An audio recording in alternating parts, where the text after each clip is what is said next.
देखिए सब बच्चे मेरी बात सुनिए, मैंने जो आपको होमोजेनियस की डेफिनेशन बताई ना, वो तो है ही, होमोजेनियस पता करने का जो मेथड बताया वो तो है ही। एक और बात है होमोजेनियस से रिलेटेड, जो कि मुझे उम्मीद नहीं थी कि तुम्हारा ऐसा कोई क्वेश्चन है। कल मैंने आपको जिस दिन ये क्वेश्चन करवाया उसमें मैंने आपको कहा था कि देखते ही पता लगा कि होमोजेनियस है, लेकिन प्रूफ नहीं हुआ होमोजेनियस। देखते कैसे पता लगता है, एक बात सुन लो। मैंने आपको बताया था अगर x upon y, question number 10 ही खत्म करते हैं पहले। सब बच्चे आ गए ना ऑनलाइन?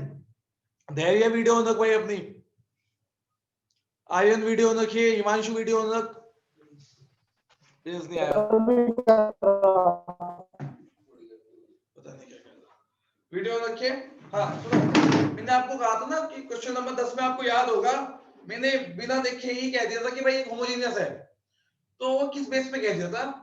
होमोजेनियस की एक डेफिनेशन और है, अगर dy बाई dx, अगर dy बाई dx किसी x अपॉन वाई या y अपॉन x के फंक्शन के इक्वल है, तब भी वो होमोजेनियस होता है। लेकिन आप कहोगे सर अगर बाई चांस इस क्वेश्चन में एग्जाम में प्रूफ करना पड़ता तो प्रूफ ना होता। तो पहली बात तो ये इस क्वेश्चन में, या ये क्वेश्चन तुम्हारा आने का ही नहीं इस साल। इस साल के वैसे भी मेरे ख्याल से कभी आया नहीं होगा, एक आधी बार आया होगा कभी, कि अगर तुम इसे लैम्डा एक्स वाले मेथड से प्रूफ करो तो तुम ये प्रूफ नहीं कर पाए थे। और इस वजह से मुझे उम्मीद नहीं थी कि ये क्वेश्चन आएगा भी, इस वजह से मैंने छुटवा दिया था कि भाई हो सकता है कुछ मिसप्रिंट हो, लेकिन इस क्वेश्चन में कोई मिसप्रिंट नहीं था, देख लिया बाद में देख लिया कि भाई इस क्वेश्चन में कोई मिसप्रिंट तो है नहीं। ये एमजी वालों खुशकिस्मत हो, बच गए। जो तुमने लोगों ने 11th में वो नहीं पढ़ी थी ना, एमडी और एसडी, मीन डेविएशन और स्टैंडर्ड डेविएशन, पढ़ा था नहीं पढ़ा था शायद? कटवा दिया था तो स्कूल में ग्रुप डाटा का कटवा दिया था शायद। चलो जो भी है, प्रोबेबिलिटी में काम आनी थी, लेकिन वो वाला कांसेप्ट हट गया प्रोबेबिलिटी से। मतलब उसमें स्टैटिक्स से, वेरिएंस से स्टैटिक्स निकालने वाला कांसेप्ट था एक, वो वेरिएंस से प्रोबेबिलिटी निकालने वाला, प्रोबेबिलिटी यूज करने वाला कांसेप्ट था, वो कट गया। नहीं तो तुम लोगों को मुझे स्टैटिक्स भी समझानी पड़ती दोबारा। चलो जो भी है, पहले से खत्म करो ये लास्ट अंतिम संस्कार, अंतिम पल चल रहा है इसका चैप्टर का। हाँ तो क्वेश्चन नंबर 10 पे स्टार लगा लिया, 10 छोटा वाला ना, 11 करवा दी, 11 भी छोटा रखा था। हाँ तो इन दोनों पे स्टार लगा दो, दोनों अलग है। दोनों अलग इसलिए है क्योंकि इन दोनों में मैंने आपको कहा था कि, याद होगा मैंने बता भी दिया था कि 10 करना कैसे। मैंने कहा था कि आप z या t मान लेना एक e upon x upon y को। तो पहले मैं आपको एक डेफिनेशन बता दूं, या एक काम करो देसी मेथड में चलो, तुम्हारे अकॉर्डिंग ये होमोजेनियस नहीं बन पाया तो छोड़ दो कि ये होमोजेनियस है। लेकिन मैं आप लोगों को एक एडवाइस दे रहा, एग्जाम में अगर ऐसा क्वेश्चन आएगा तो 99.99% होमोजेनियस ही होगा। मतलब अगर क्वेश्चन के अंदर e अपॉन, या क्वेश्चन के अंदर x अपॉन y या y अपॉन x की फॉर्म बन रही होगी तो, और पहली बात तो ये y अपॉन x की ही आएगी आपके इस साल तो, इस साल तो y अपॉन x की ही आएगी। तो ये वाला क्वेश्चन तो वैसे भी तुम्हारे सिलेबस में नहीं है। अगर मैं इसे होमोजेनियस में किसी तरीके से कन्वर्ट कर दूं तब भी ये वाला बनेगा x अपॉन y वाला। और x अपॉन y में तुम क्या करते थे, x की जगह vy रखते थे, है ना? तो ये वाला तो कांसेप्ट वैसे भी इस साल है नहीं। तो क्वेश्चन नंबर 10 में अगर मैं किसी जुगाड़ से होमोजेनियस बना भी दूंगा, या जो होमोजेनियस की दूसरी डेफिनेशन है कि कोई भी dy by dx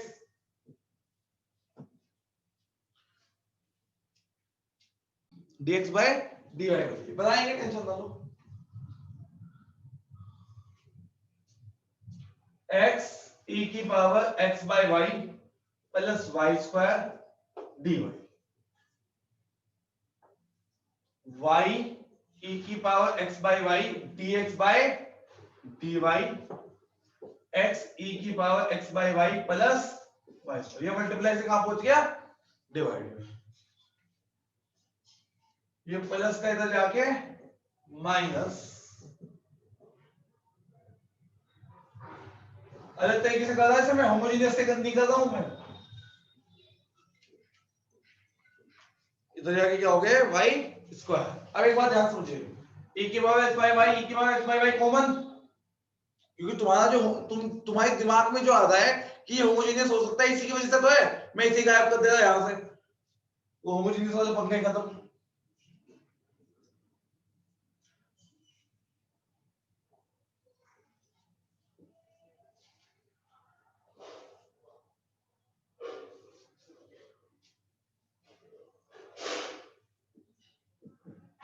y square multiply with the divide में लिया है। यहां तक सब बच्चों को आगे समझ? Yes sir. Yes sir. तो ये दे वीडियो ऑन कर ले बेटा।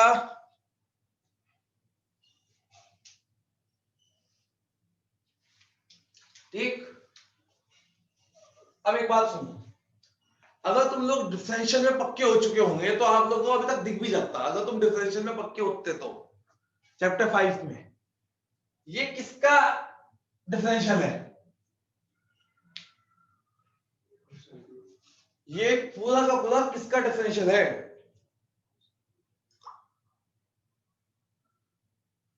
किसका मैसेज है?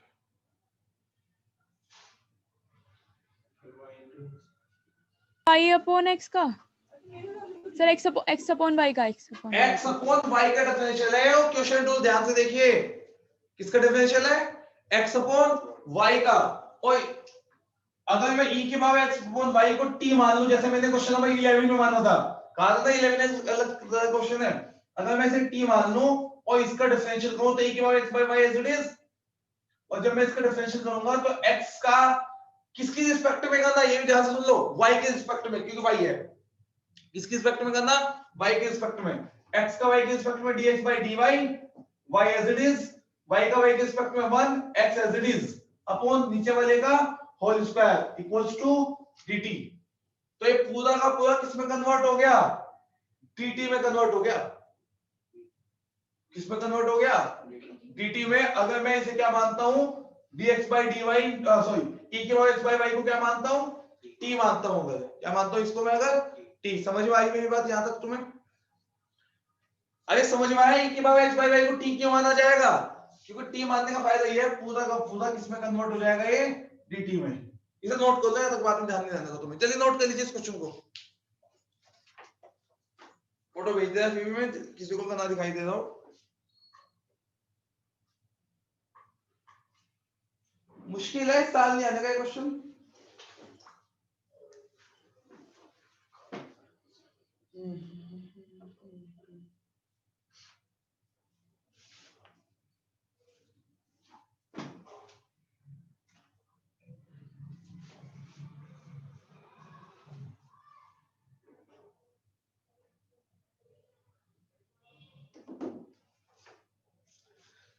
जल्दी नोट कर लीजिए इस क्वेश्चन को साथ साथ।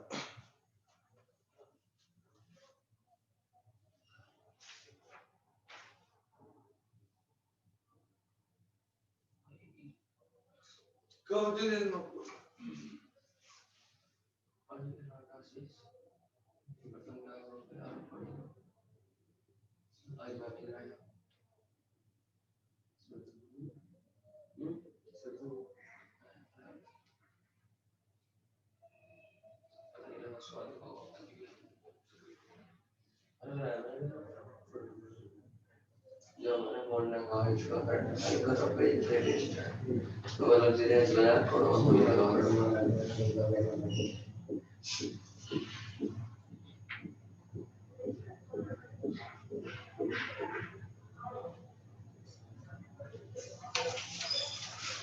10वीं कितनी आसान थी, 12वीं का कुछ भी नहीं, खेल बड़ा मुश्किल ना।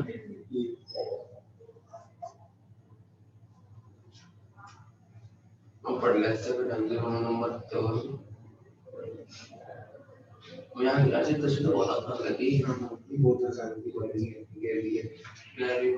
कैरी भी कर काट दी वाली तो फिर से नजर आ रही कुछ। हाँ बस ये था ही काम तो मुझे नहीं एक से को समझ का गलत हो गया तो वो लाइन के जल्दी दे दो। किसी का फोन आ रहा है क्या? हाँ भाई हो गया सबका नोट यहाँ तक? देखिए इधर बच्चों ध्यान से, तो इसे अच्छा एक और बात, जब हम एक्स के स्पेक्ट्रम करते थे लास्ट में क्या लिखते थे? dx, यहाँ क्या लिखेंगे? dy। तो ये पूरा का पूरा कन्वर्ट हो गया dt upon dy equal to 1, dy तो बुझा दीजिए, dt इक्वल्स टू dy, ठीक, dt इक्वल्स टू dy, दोनों तरफ का क्या कीजिए? इंटीग्रेटिंग बोथ साइड, 1 का t के रिस्पेक्ट में t, y का 1 के रिस्पेक्ट में y प्लस c, और t किसे मान रखा आपने?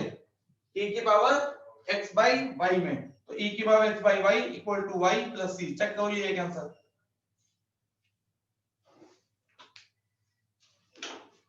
कौन सा क्वेश्चन है मिसलेनियस का?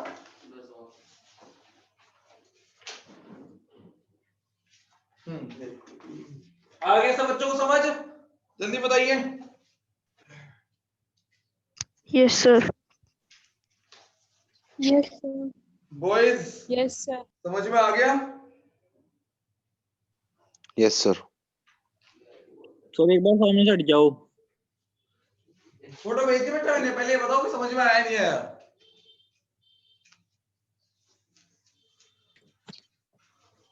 चलिए 10 11 12 13 14 तो हो ही गए थे, 15 पे आ जाओ। अरे नहीं बस 15 एक तो है तो क्वेश्चन, उसके बाद तो 3 एमसीक्यू खत्म, बस वेक्टर स्टार्ट होने में 5-6 मिनट है बस। क्वेश्चन नंबर 15 क्या कहता है, ध्यान से देख लो। The population of a village increases continuously, या इस तरह क्वेश्चन में करवा चुका तो मैं कहीं 9.3 में करवाया वर्ड प्रॉब्लम शायद ना, 9.4 में क्वेश्चन नंबर 17 से लेकर 22 तक इसी तरह के तो क्वेश्चंस थे। क्वेश्चन नंबर 17 से लेकर 22 तक इस तरह के क्वेश्चंस थे, और क्वेश्चन नंबर 22 बिल्कुल सेम ऐसा ही था, जो 9.4 का 22 था सेम ऐसा ही था, बस वहां पे जो है किसके ऊपर क्या रखा? कल्चरल बैक्टीरिया, और यहाँ पे शायद पॉपुलेशन की बात कर रखी। अब पॉपुलेशन कौन सा बैक्टीरिया से कम है? चलो इधर देखो, अब क्वेश्चन में कहा है the population of a village increases continuously at the rate of proportional to the number of its inhabitants present at any time. If the population of the village was 20,000 in 1999 and 25,000 in year 2004, what will be the population in village 2009? 1999 में थी 20,000 और 5 साल बाद 2004 में हो गई 25,000।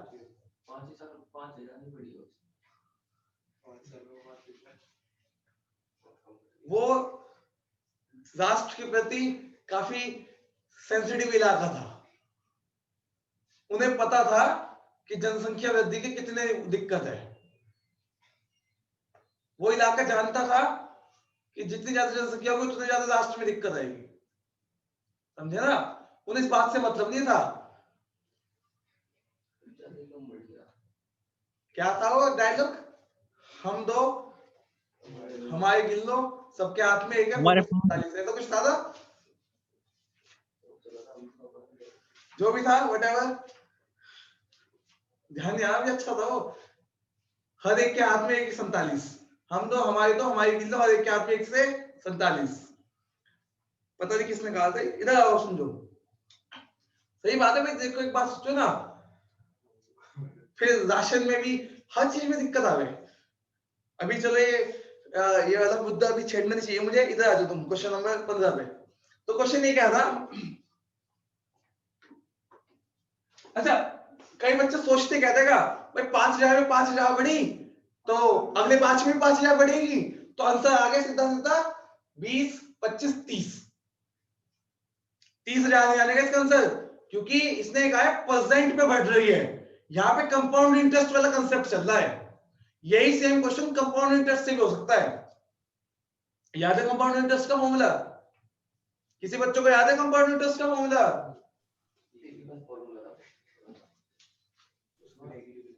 Simple interest का तो P into R into T upon वो तो सबको याद है, वो तो सबको याद है। मैं क्या पूछ रहा, पाउंड का नहीं याद।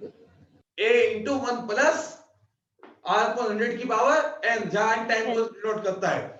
बताया भी था मैंने आप लोगों को शायद 11वीं की कंपाउंड इंटरेस्ट कैसे कैलकुलेट किया जाता है। हाँ सर, ये 11th में बताया था आपने। एपी के क्वेश्चंस में बताया था, एपी के मिसलेनियस में। चलो छोड़ो, नहीं बताया तो कोई दिक्कत नहीं।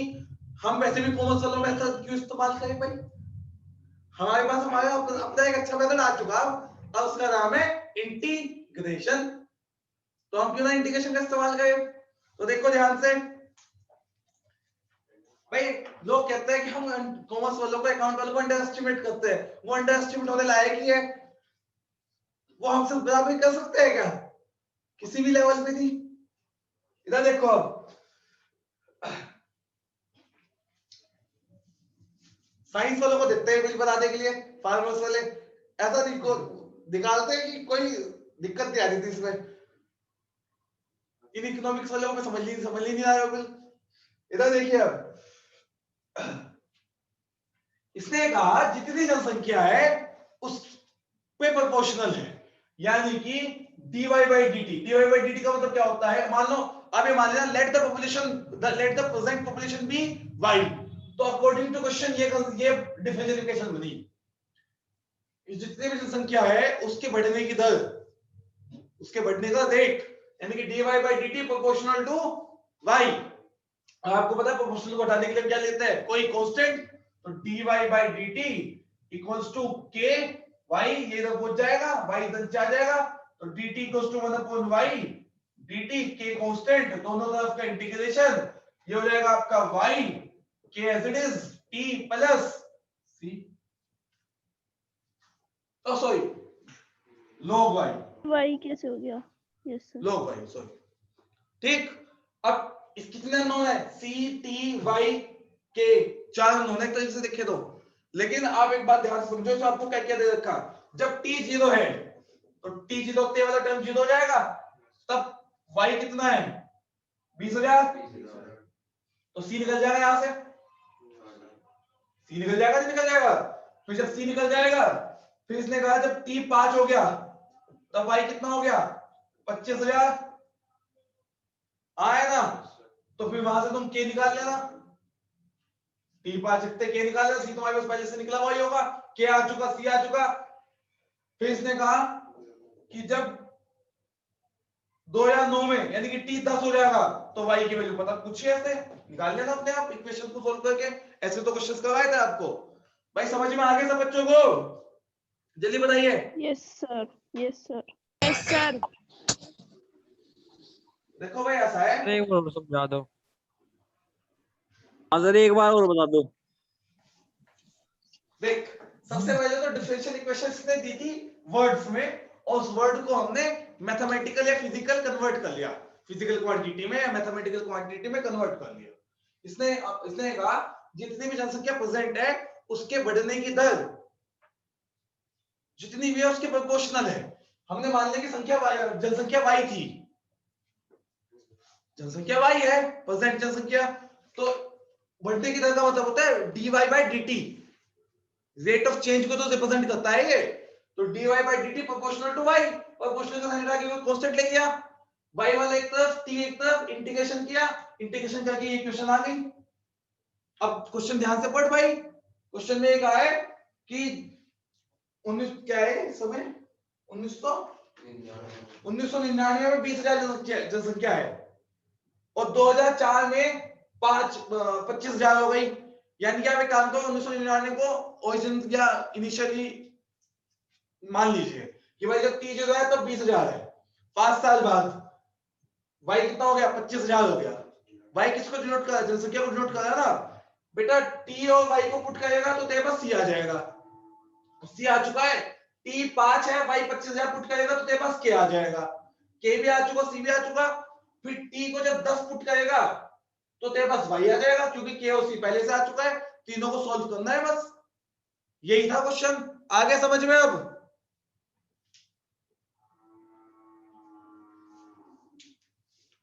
भाई, जिससे दोबारा पूछना था उसे समझ में आ गया अब सर जी सर। है। जी सर जी। हाँ आपको आ गया। ठीक है, नहीं असल में जो जिन बच्चों ने 9.4 के मुझे लास्ट के क्वेश्चन नहीं गए उनके लिए क्वेश्चन नया होगा, उन्हें थोड़ी दिक्कत आई होगी पहली बार। अब इधर देखो आगे समझो, मैं जो बात कहने वाला था वो ये थी भाई अब तुम लोग जो है अगले साल कॉलेजेस में चले जाओगे, आधे से ज्यादा बच्चे, मोस्टली सभी चले जाओगे, तो ये जो थोड़े सोशल इशू है इनकी भी आपको जानकारी होनी चाहिए। सबसे बड़ा इशू तो यही है, इसका भी इलाज होना चाहिए, जल्दी होगा, जल्दी होगा। बिल का तो कर दिया सरकार ने इन्होंने, आज है बिल का, तो वो लिखित में कह देना, लिखित में एमएसपी का बन जाएगा लिखित में कानून। उसमें तो लिखित आ देना बस सरकार को। अरे ऐसा है, पढ़ा ले आप, ये बताऊंगा तुम्हें डिटेल में कि दिक्कत किन्हें थी। y क्वेश्चन नंबर 16 पे आ जाओ। y dx minus x dy equal कर, यार ये बच्चों वाले क्वेश्चन दे दिए। y उधर जाके जीरो हो जाएगा, y उधर जाके जीरो हो जाएगा, तो y dx equals to x dy, x एक तरफ y एक तरफ, दोनों तरफ का integration x sorry log x log y log c, तो x equals to y into c। है कोई सा मैच कर रहा है इसमें? कोई सा भी निकल रहा होगा मैच, चला गए बहुत लोग। सी है ना, तो आप एक काम करिए, सी को 1/c मान लो। हाँ सी को मतलब कौन सी, ये थर्ड ऑप्शन सी है, सही है बच्चों, सी इधर आ जाएगा तो भी कोई दिक्कत नहीं है, और 1/c भी कांस्टेंट ही होता है, तो इसे आप कैपिटल, इसे ए मान लो, या एक काम करो, इसे सी ना मानते, इसे मानते हैं आप ए, और 1/a मतलब भी सी होगा, तो cx इक्वल्स टू y। हमें तो मैच करना ना किसी एक से, और जानबूझ के वो आंसर देते जो हमारे अकॉर्डिंग होगा। आई समझ में आ गया सबको? ये क्वेश्चन नंबर 16 कैसे किया हमने? Yes sir. क्वेश्चन नंबर 17 पे आ जाओ। ऐसा है कुछ नहीं है, कंसेप्ट पूछा है इसने, ऐसे तो क्वेश्चन आ सकते हैं एग्जाम में। और ये कौन से वाला क्वेश्चन है? दूसरे वाला टाइप है होमोजेनियस का। कौन सा वाला टाइप है? सेकंड वाला, dx by dy वाला टाइप है। तो बताओ जल्दी से कौन सा सॉल्यूशन लगेगा इसमें? ए और बी तो लग नहीं सकता क्योंकि वो y से नहीं, वो x से स्टार्ट होता है। हाँ क्वेश्चन सी, कौन सा ऑप्शन चाहिए बच्चों इसका? सी। सॉल्यूशन ही तो पूछा है होमोजेनियस का। आई समझ में आ रहा है ना? यह बताऊं कैसे हुआ है, और सी आंसर होमोजेनियस की पूरी एक्सरसाइज कर चुके तुम लोग। क्वेश्चन नंबर 17 का आंसर क्या है? सी। 18 पे आ जाओ। इतने बड़े बड़े क्वेश्चन करने के बाद इतने छोटे क्वेश्चन तो कई लोग यार अपने आप। देखो 18 e की पावर x dy, भाई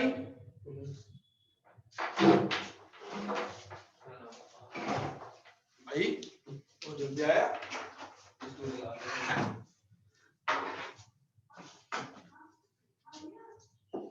e की पावर x dy, ये प्लस लिखा हुआ ना, y इंटू e की पावर x प्लस 2x, ये पूरा का पूरा x का फंक्शन है, dy by dx। लो भाई इधर देखो, इधर पहले इसकी फोटो।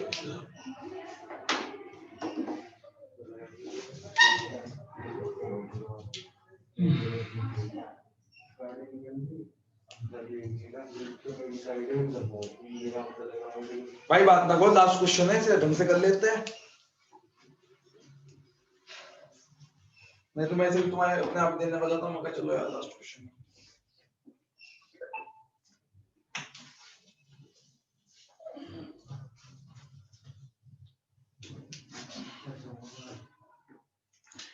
e की power x dy equal to, minus में लेके पूरा का पूरा टर्म y e की power x plus 2x dx, e की power x dy by dx minus y into e की पावर x प्लस के 2x,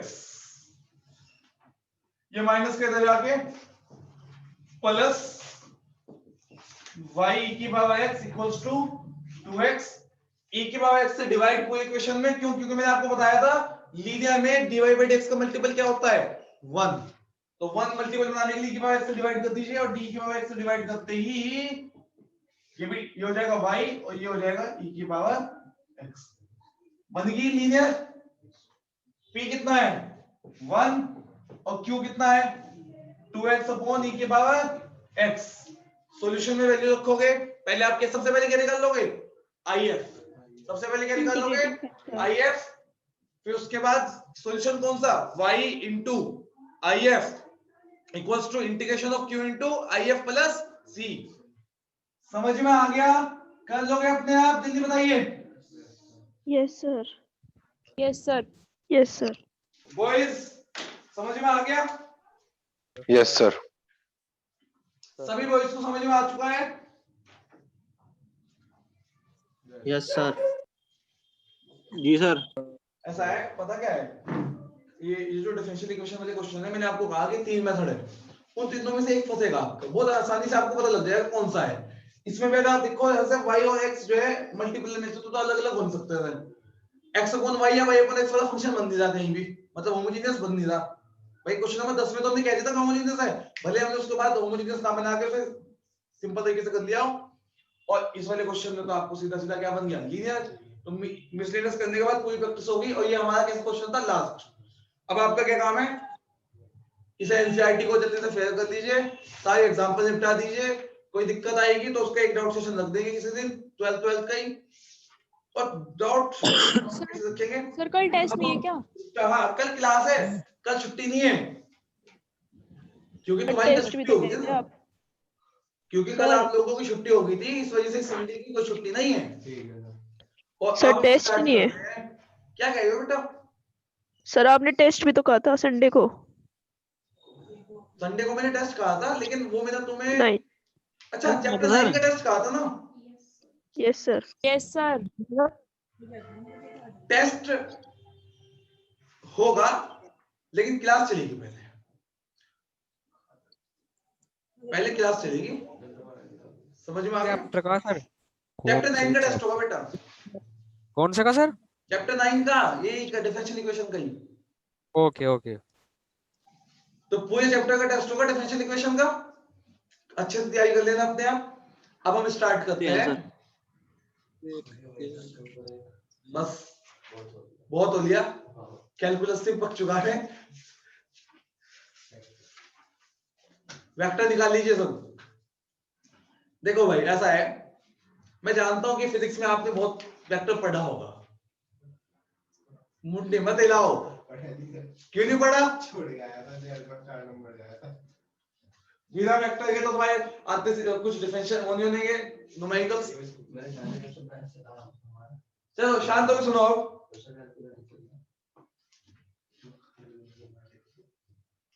भाई कैलकुलस, अच्छा एक बात बताओ, अब अगर फिजिक्स के डेरिवेशन में कैलकुलस इंटीग्रेशन यूज होता होगा, आप तो घबराते नहीं होंगे? इंटीग्रेशन तो समझ में आ जाता होगा उसका। Yes, भाई sir. 11th में तुम्हें दिक्कत आती होगी उन डेरिवेशन में जहां इंटीग्रेशन इस्तेमाल हुआ होगा, लेकिन अब तो नहीं आती होगी दिक्कत कुछ खास। No sir. इंटीग्रेशन में आती थी दिक्कत पहले भी, वेक्टर में आती है बस। कोई बात नहीं, आप वेक्टर की समस्या दूर कर देंगे। ये 11th में देना चाहिए वेक्टर। जो 3D वाला चैप्टर है ना, इन्हें पता क्या करना चाहिए? बेवकूफ लोग, इन्हें क्या करना चाहिए? हाँ, चैप्टर 12 के बाद लिमिटेड डेरिवेटिव नहीं देना चाहिए था। कैलकुलस तुम 12th में स्टार्ट करो, लिमिट 12th में ही करो स्टार्ट, 11th में दो वेक्टर। फिर 11th में बच्चा सीरियसली पढ़ता नहीं, फिर यही वेक्टर जब कंपटीशन में आवे तो वो लचता फिर है। चलिए यार बस बहुत बात होगी। ऐसा है, कहानी से स्टार्ट करते हैं। एनसीईआरटी में भी है शायद ये कहानी। सपोज करो तुम किसी खिलाड़ी को देख रहे हो और आपके दिमाग में सबसे पहले आता है उसकी हाइट कितनी होगी, उसकी हाइट कितनी होगी।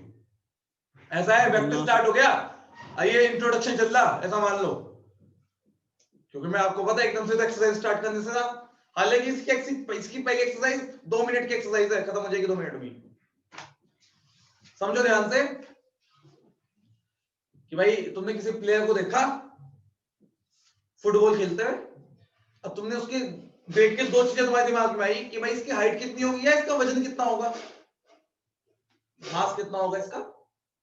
ठीक, दूसरी बात यही, वो फुटबॉल खेल रहा है, मान लो रोनाल्डो वैसे किसी को भी देखा हो तुमने, व्हाटएवर, या सुनील छेत्री को देखा हो, अब उसे गोल पोस्ट में गोल करना है, फुटबॉल सामने है, तो आप एक चीज नोटिस करो, जो दो बातें मैंने आपको कही और उसे उस बॉल को वहां पहुंचाना है गोल पोस्ट पे। ऐसी कहानी शायद एनसीईआरटी में आरटी शर्मा में कहीं लिखी हुई, तो ध्यान से समझिए। इसकी फोटो भेज दी ना, लास्ट क्वेश्चन था तो वहां कैलकुलस का, याद है क्यों? लगभग 3-3.5 महीने हो गए, तो 4 महीने हो गए कैलकुलस चलते उसका। सितंबर में आएगा, जब तक कैलकुलेट अगस्त से कर रहे हैं सर हम। है भी तो आधा सिलेबस भाई, 80 में से 35 नंबर कैलकुलस के ही थे, छोटा मोटा चीज थोड़ी ना है कैलकुलस। इधर देखिए, हमारे समय आती थी 50 नंबर की 100 में से, अब भी वही हिसाब है ऑलमोस्ट, 45 की आती थी सॉरी। हाँ इधर देखिए, अब चलो टॉपिक पे आ जाओ। तो आप एक चीज नोटिस करो, आपने जो पहली दो चीज जज करी कि उसकी हाइट कितनी होगी या उसका मास कितना होगा, तो उसकी हाइट आप बोलोगे कि भाई 5.5 फुट है, ठीक, या उसका वजन भाई 70 किलो वजन है,